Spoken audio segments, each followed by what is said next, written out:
Keikutsertaan Indonesia di ajang SEA Games Singapura 2015 ternyata tak mampu mendongkrak prestasi merah putih di kancah internasional. Dengan mengirimkan perwakilan terbaiknya, Indonesia hanya mampu menempati posisi kelima dari 11 negara peserta SEA Games Singapura. Perolehan pundi medali yang diraih Indonesia saat ini diakui keluar dari target yang ditetapkan oleh pemerintah. Sebelumnya, Menteri Pemuda dan Olahraga Imam Nahrawi menargetkan tim Merah Putih mampu memantapkan diri di posisi 2 daftar perolehan medali terbanyak dengan mengumpulkan pundi medali emas di atas 70 medali. Namun dalam kenyataannya, Indonesia harus puas berada di posisi 5 daftar klasemen sementara dengan mengumpulkan 45 medali emas, 58 perak, dan 74 perunggu. Harapan Indonesia untuk mendulang emas pun kini tertumpu pada skuad muda bulu tangkis Indonesia.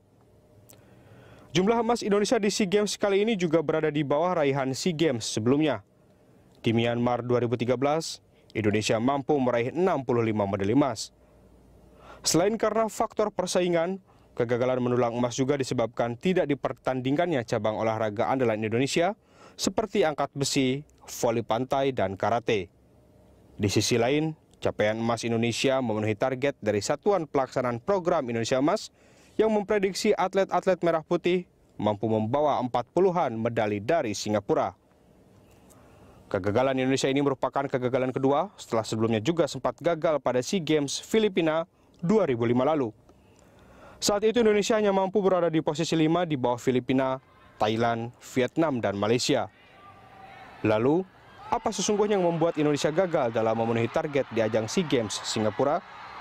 Apakah konflik dualisme kepengurusan menjadi faktor utama gagalnya Indonesia di ajang SEA Games 2015? Atau bahkan atlet Indonesia lah yang tak sanggup mengimbangi perlawanan atlet negara asing? Perhelatan akbar Pesta Olahraga Asia Tenggara SEA Games 2015 memang belum berakhir. Indonesia masih memiliki peluang untuk menambah pundi-pundi perolehan medali. Namun posisi Indonesia dipastikan tidak akan berubah dan tetap bertengger di urutan 5 daftar klasemen perolehan medali terbanyak. Untuk membahas hal ini sudah hadir di studio Kepala Satuan Pelaksana Program Indonesia Emas Bapak Suwarno, dan kami juga mengundang Anda memberikan komentar lewat SMS ke 0811-833-551. Anda juga bisa menelpon melalui nomor interaktif di 021-52900-308 atau 021-52900-311. Dan melalui sambungan telepon juga saat ini sudah bergabung bersama kita Deputi 4 Bidang Prestasi Kemenpora Pak Joko Pekik. Selamat pagi Pak Joko Pekik. Selamat pagi Mas Hanu, selamat pagi Pak Warno. Iya. Pak Joko, ini sebelum ke Pak Joko, saya ke Pak Suwarno. Pak Suwarno, ini kalau kita bicara soal target, langsung saja Pak, apa sesungguhnya yang membuat Indonesia gagal mencapai target? Baik, jadi sebetulnya ceritanya harus dari awal, Mas ya. Pada saat kita... Ini bukan hanya pas di peristiwa pertandingan SEA Games aja, ini karena itu kan endingnya ya. Endingnya ya, buntutnya. Tetapi prosesnya kan panjang. Proses itu diawali dari mestinya penyusunan cabang-cabang olahraga dan nomor-nomor yang akan dipertandingkan di SEA Games Singapura. Dari apa yang kita lihat pertandingan di Myanmar dulu, Singapura sebagai tuan rumah berikutnya mereka mempersiapkan sesuai dengan potensi cabang olahraga dan nomor-nomor andalan Singapura. Bagi Indonesia mestinya harus mencermati modal apa cabur dan nomor kita yang mampu untuk bersaing di Singapura. Sehingga dari awal mestinya pihak Indonesia dalam hal ini KOI dan cabur-cabur yang mempunyai keterkaitan dengan federasi internasional khususnya Asia Tenggara, mereka berjuang untuk mendapatkan cabang-cabang olahraga dan nomor-nomor yang dipertandingkan di Singapura yang juga ada kaitannya dengan potensi Indonesia. Hasilnya apa? Apa yang kita peroleh di Myanmar, 65 medali emas, kita sebelum bertanding di Singapura sudah kehilangan 32 medali emas. Sebelum bertanding? Iya. 32? 32 itu karena cabang-cabang kita tidak ditampilkan di Singapura. Seperti karate. Ya. Kemudian angkat besi. Ya? kemudian voli pantai. Bukan mereka tidak punya venue, mereka punya. Singapura punya. Kemarin saya baru pulang dari Singapura juga melihat di situ tertulis venue-nya voli pantai dan lain sebagainya. Tapi mereka tidak punya atlet-atlet andalan itu. Makanya tidak dipertandingkan. Mereka tidak dipertandingkan dan Indonesia diam saja gitu loh. Iya. Nah ini harapannya mestinya. Kemudian memang ada sesuatu yang kaitannya dengan SEA Games. SEA Games ini berbeda dengan Asian Games maupun Olimpik. Ya. Karena SEA Games ini ditata oleh orang-orang Asia Tenggara sendiri, di mana hanya dibatasi 16 cabur Olimpik. Selebihnya ini yang atur adalah tuan rumah. Oke. Kemudian juga belum diatur di situ dari 16 cabur Olimpik yang dipilih. Juga di situ tidak ditentukan dari cabur itu harus berapa persen sih nomor yang harus dipertandingkan. Sehingga seperti contohnya balap sepeda. Balap sepeda itu kita kan ada track, ada BMX, ada downhill, mountain bikes, kemudian ada road race. Singapura hanya punya road race, jadi yang 3 nomor yang lain tidak dipertandingkan. Dan itu tidak dipermasalahkan oleh Indonesia gitu loh. Nah ini yang punya akses mestinya kan harus menciptakan. Siapa yang punya akses itu? Yang punya akses KOI, yang punya akses federasi-federasi cabang olahraga kita dengan federasi yang ada di. Artinya upaya-upaya dari KOI dan federasi-federasi atau apa namanya PBPB ya, Ya. yang mestinya punya potensi untuk itu tidak melakukan itu sama sekali. Ya mungkin melakukan tetapi tidak maksimum. Akhirnya tapi kan gini Pak Suwarno, kalau kita bicara soal target ini kan cabur sudah di apa namanya sudah di launch gitu kan. Inilah cabur-cabur yang dipertandingkan dan kemudian dikeluarkanlah target lebih dari 72 medali. Oke, jadi pada saat awal sudah kita jelaskan, kita laporkan ya kepada jajaran Kemenpora, kondisinya seperti ini Pak yang kita punya. Bahwa dari 65 kita hanya punya peluang dikurangi 32 berarti 33 berarti kita hanya punya 32. Dari posisi 32 itu kita memang ada di urutan kelima. Thailand punya modal 70. Kemudian Vietnam punya modal 39, Myanmar punya modal 38, kemudian Singapura sendiri punya modal 34, kita di 32. Yang turun drastis itu Myanmar, Indonesia bertahan di posisi itu, di nomor 5. Malaysia mereka naik sekarang ini. Kemudian setelah itu kita bicara lagi, bagaimana sih kita menyiapkan? Pada saat kita menyiapkan, pada saat bulan Januari 2015, Pak Joko Pekik memimpin kami semuanya untuk melakukan rapat dan kami komitmen di situ. Ada 3 komitmen. Yang pertama, kita siapkan atlet untuk melaksanakan pelatnas berdasarkan track record.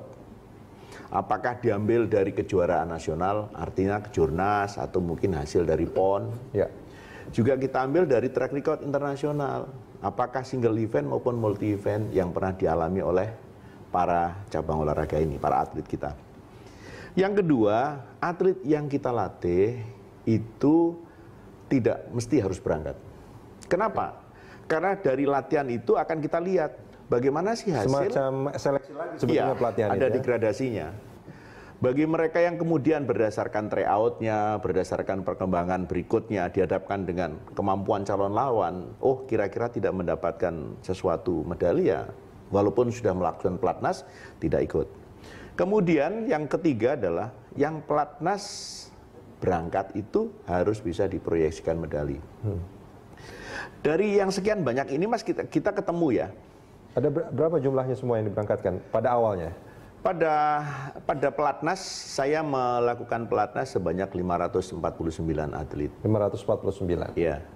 Kemudian Pak Joko Pekik Kemenpora mengatakan, Pak alokasi anggarannya ini kita siapkan untuk 500 atlet. 500. Oke. 500 dari 549 kita saring sedemikian rupa, akhirnya kita temukan 500. 500. Artinya 49 orang ini 49 dianggap yang apa namanya levelnya di bawah yang lain lah seperti itu ya. Ya. Dari kondisi seperti itu kita lihat ternyata banyak nomor-nomor yang jumlahnya cukup besar, tetapi kita tidak mampu untuk menyiapkan atletnya. Contoh, atletik itu ada 46 nomor yang dipertandingkan di Singapura.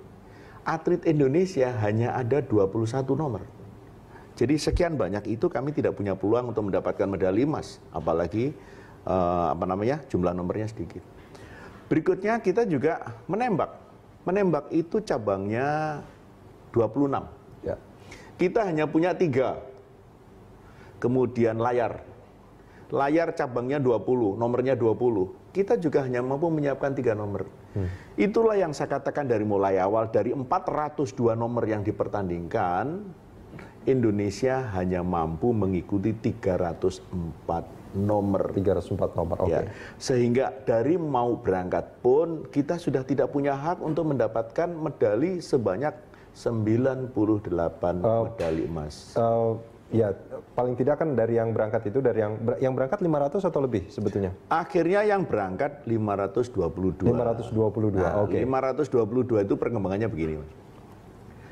Kami hanya melatih. Itu yang 22 yang ikut pelatnas? Tidak ikut pelatnas. Tidak ikut pelatnas, Tidak berarti ini ikut tidak pelatnas. sesuai dengan yang disepakati oleh Pak Joko Pekik sebetulnya? Ya, keluar dari komitmen itu. Oke, kita tanyakan ke Pak Joko Pekik dulu. Pak Joko? Ya, Ya, kalau menurut Pak Joko apa sebetulnya yang menjadi Indonesia tidak mencapai target, Pak Joko? baik. Selamat pagi Mas Janu. Selamat pagi Pak Warno. Selamat pagi, Mas. Tadi Pak Warno sudah menyampaikan sistem bagaimana kita berangkat ke multi event dengan baik, dengan runut ya. Dimulai dari potensi yang harus kita siapkan untuk bagaimana bisa mendapatkan yang terbaik. Kemudian yang kedua, memang ke depan kita harus sinergi kelembagaan itu harus perlu kita tingkatkan dengan sebaik-baiknya. Sehingga tekad kita untuk mencapai yang terbaik itu bisa terwujud, yaitu dimulai dari bagaimana perjuangan kita bersama, tentu nanti leading sektornya ada di KOI, yang berhubungan dengan perjuangan cabang olahraga. Sehingga tadi Pak Warno menyampaikan bahwa modal kita untuk ke Singapura itu sudah kehilangan berapa Pak Warno, 32 medali ya.